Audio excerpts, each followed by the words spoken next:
Hello everyone, this is Bryant with Amusement Source, the home of both SFOT Source and SFFT Source. I hope everyone is staying safe and doing well. We have some exciting news to announce, and that is that both Six Flags Over Texas and Six Flags Fiesta Texas will be opening on June 19th. Now from June 19th to June 21st, the park will be open to members and season pass holders, and then on June 22nd it will be open to the rest of the guest base. Now that we have some brand new details about all of the policies and safety guidelines that are going to need to be followed, we're actually going to go over those right now and try to elaborate on some of the questions we've gotten about what it'll look like when the parks reopen. So there are going to be some guest and team member requirements in order to visit the park. Let's go over those right now. Number one is the health policy.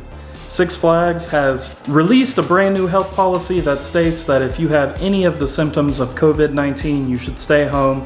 And you also have to basically agree saying that you have not had those symptoms within 14 days. You can access this health policy when you're making your reservation or at their main website. Every guest and team member will undergo a non-invasive temperature screening. You'll basically walk through a tent. Nobody will touch you, nobody will be near you, and they will scan your temperature without actually, putting anything around you.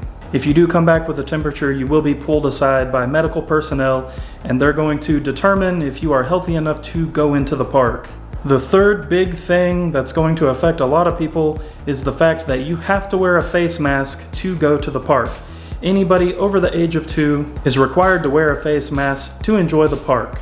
Now there are a few exceptions. If you have some kind of pre-existing medical condition that makes it difficult to wear a mask, then you must provide medical documentation for that situation, and you will actually be able to wear a face shield instead. Now keep in mind, if you want to go on rides and attractions, you will still have to have a face mask.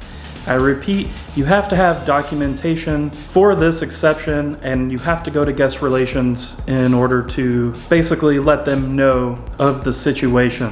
Team members will also be wearing masks along with other personal protective equipment, including eye coverings, basically like glasses, and gloves. For those of you visiting Fiesta, Texas, if you're going to the water park, you have to wear the mask to exit and enter Whitewater Bay. You also have to wear it in common areas such as dining locations, shopping locations, etc. The exception to the face mask rule is that when you are in a swimming pool or you are waiting to get on a water slide, and while you're on the water slide, you do not have to wear the mask. It's very straightforward. I am going to take a minute to address the mask situation because there have been a few individuals who have tried to sabotage the comments sections of other videos to give off misinformed opinions and these weird political conspiracy theories. So I know I'm preaching to the choir. Most of y'all have been very supportive of the channel. But number one, it is scientifically proven that cloth face masks reduce the spread of air droplets. And we know that air droplets are one of the main ways this disease spreads from person to person. We have scientific evidence to back this up. I encourage those of you who are struggling with this to get off of Twitter, to get off mainstream news media, and actually go do some research yourself. The fact of the matter is this: these air droplets, when you cough or sneeze, can actually travel up to 26 feet. So wearing one of these face masks does eliminate how much this can spread. We've also gotten information from scientists that say if just 80% of the US population would wear a face covering when they're out in public, we would eliminate this virus pretty quickly and effectively. Number two, this is not a violation of your American freedoms. This is a matter of public safety. It is time for you to put your personal interests aside because you are going to encounter some minor inconveniences while we are in a pandemic.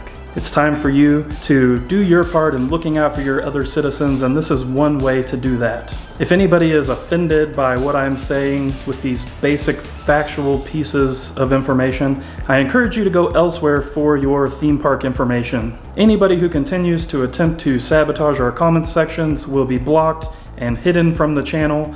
So I encourage you to take that energy and actually focus it on the real problems and complications we're having in our country right now. Now, of course, a lot of people are going to have trouble wearing the mask, and I totally get that. I recommend checking out neck gaiters. I recommend checking out the surgical masks.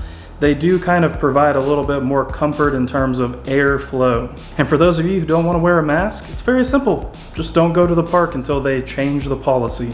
Complaining on here, however, is going to get you absolutely nowhere, and it's gonna make you look really uninformed.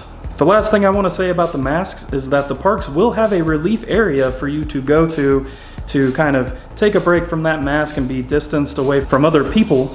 And at Six Flags Fiesta, Texas, we have learned that that will be at Lone Star Lil's Amphitheater. We don't know where that's going to be at Six Flags Over Texas. We will probably find out once the park reopens. So Six Flags is putting in a lot of work to help us with our social distancing skills. The number one main thing to help with that is the requirement of making a reservation to actually visit the theme park. You can go to sixflags.com/reserve. You have to reserve your day and time to go to the park. They will not let you in without a reservation. And this is so that they can keep track and maintain the attendance restrictions that they currently have to follow. Those of you who need to purchase parking should do that online in advance. When you make the reservation, you will see a prompt that asks you to purchase parking. Please keep in mind, many of you already have a membership or a season pass that includes parking, so this does not apply to you. There will be a brand new security screening at the front gate. When you come into the park, it is completely touchless and it will scan. It is able to differentiate personal items from potential threats, and it also keeps you away from team members and other guests, because you don't actually have to take any of your metal objects off and hand them off to somebody. You will see tons of social distancing markers all over the floor, on signage, and those are going to be at places like restroom facilities, ride queue lines, dining locations, service centers, really anything you can think of. Seating areas, like what you would see at dining locations, are going to be separated. They will be blocking off tables, or they will be reducing the amount of tables to make sure that they are practicing the proper social distancing guidelines. Say that 5 times fast. So each ride and attraction at the park has a custom plan to ensure and maintain social distancing standards. This involves leaving empty seats between parties, leaving empty rows on certain rides, and that, of course, like I said, is customized from attraction to attraction. Guests enjoying live street performances, fireworks displays, games of skill will also have social distancing markings, and there will also be team members kind of walking around and trying to help maintain those distances. And of course, any indoor facilities, including dining locations, shopping locations, the member center, those are all going to have reduced capacity to encourage you to stay away from each other and practice those social distancing skills. And like I said before, there's going to be tons of signage and communication reminding you of these social distancing policies, along with good hygiene practices while you're at the park. So next up, we're going to move on to their sanitization efforts throughout the park. There are going to be hand washing stations located throughout the park, especially in high traffic areas. There's also going to be a number of hand sanitizer stations located all around the park. They'll have them at the entrance and exits of some of the rides and some other places, so be on the lookout for those. Six Flags does encourage its guests to take advantage of these hand washing stations and these hand sanitizing stations as much as they feel necessary. There is going to be continuous monitoring and cleaning of high traffic areas, and some of the things that will include are restrooms, ride units, eating areas, employee work areas, games, shopping locations, locker areas, cabanas, and a lot of those high-touch areas like guardrails and handles to doors and such. Of course, they're going to be practicing these anywhere they are necessary when the parks are open. So one big thing that's going to change is the way you get your drink refills, so let's move on to food and beverage. So if you have a souvenir drink bottle, you do not need to bring that to the park. Basically, what's going to happen now is you will get a brand new unused disposable cup each time you want to refill, and you will not be able to self-serve yourself, and that is just for safety. So there'll be an attendant that will check your pass to see if you have the drink refills and the souvenir bottle, and then they will get you the drink you want and hand that off to you. This is not going to cost anything extra. This is just a safety procedure. Anything like napkins, forks, knives, and then condiments like ketchup, mayonnaise, mustard, all of that stuff is going to be in secure packaging, and you will be able to get that at food locations upon request. And lastly, I strongly encourage everyone to download the Six Flags app. so that you can use the mobile ordering feature that is included. They are going to expand their mobile ordering options. We don't know that yet, but we will post it on our websites when we have that information. For those of you who have never used mobile ordering, it's super easy. It's a virtual way to order your food and not wait in a physical line. And then when you're ready, you just go and pick up the food. You set up a time. You can also use your dining pass and member discounts on that mobile ordering portion of the app.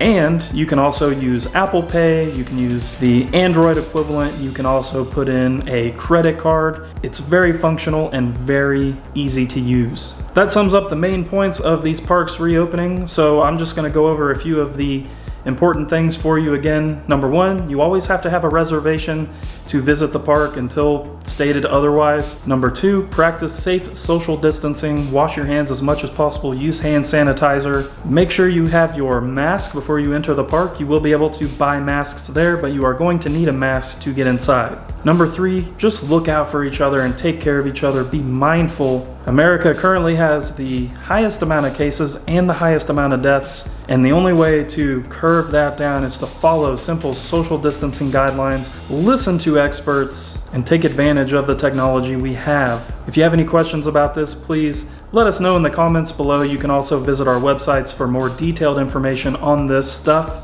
Make sure to check us out on social media. Any new updates, they will be posted there first. YouTube is kind of the second thing because you got to record, make the video, blah, blah, blah. So I encourage you to check out those social media accounts. We thank you all for watching, and hopefully we'll see you soon at a theme park.